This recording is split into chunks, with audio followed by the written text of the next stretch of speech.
তিন কাপড়ে পুরুষ বিদায়, কেন পাঁচ কাপড় নারীকে পরায়? তিন কাপড়ে পুরুষ বিদায়, কেন পাঁচ কাপড় নারীকে পরায়? কাফনের কাপড় সাদা কেন হয় গো? এত থাকতে কালার কেন সাদা রঙের হয়? তিন কাপড়ে পুরুষ বিদায়, কেন পাঁচ কাপড় নারীকে পরায়? তিন কাপড়ে পুরুষ বিদায়, কেন পাঁচ কাপড় নারীকে পরায়? কাফনের কাপড় সাদা কেন হয় গো? এত থাকতে কালার কেন সাদা রঙের হয়? জান্নাতে মা হাওয়া আর আদম শয়তানের ধোকায় খায় যখন গন্ধ, জান্নাতের লেবাস খুলে যায় তখন তারা জান্নাতের গাছের পাতায় ঢাকে বদন। পিতা আদম ঢাকে তিনটি পাতায়, পিতা আদম ঢাকে তিনটি পাতায়, মা হাওয়া ঢাকে বদন পাঁচ পাতায়। তাই পুরুষ তিন, নারীর পাঁচ কাফন দেওয়া হয় গো। তাই পুরুষ তিন, নারীর পাঁচ কাফন দেওয়া হয়। তিন কাপড়ে পুরুষ বিদায়, কেন পাঁচ কাপড় নারীকে পরায়? কাফনের কাপড় সাদা কেন হয় গো?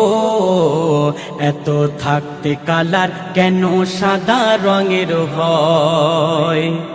বলে গেছে নবী দয়াময়, সাদা কাপড় বেশি পরবে জীবন দশায়।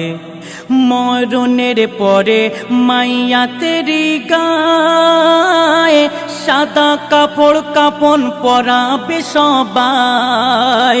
নবীর ওফাতের পরে নবীর, নবীর ওফাতের পরে নবীর সাদা কাপড় গায়ের কাফন দেয়।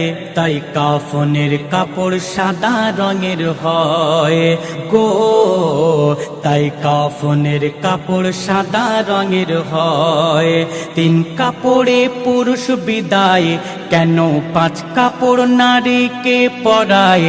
কাফনের কাপড় সাদা কেন হয় গো? এত থাকতে কালার কেন সাদা রঙের হয়?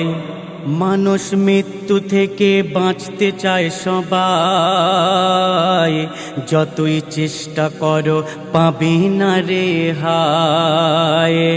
কেমন বাঁচবে তুমি জাহান্নাম থেকে, সেই চেষ্টা করো দুনিয়ার বুকে। কবি খালেক বলে নেই রে মোদের, কবি খালেক বলে নেই রে মোদের হাতে আর বেশি সময়। আখিরাতের বাজার করে নাও সবাই গো। আখিরাতের বাজার করে নাও সবাই। তিন কাপড়ে পুরুষ বিদায়, কেন পাঁচ কাপড় নারীকে পরায়? কাফনের কাপড় সাদা কেন হয় গো? এত থাকতে কালার কেন সাদা রঙের হয়?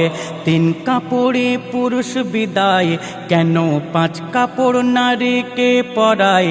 তিন কাপড়ে পুরুষ বিদায়, কেন পাঁচ কাপড় নারীকে পরায়? কাফনের কাপড় সাদা কেন হয় গো? এত থাকতে কালার কেন সাদা রঙের হয়?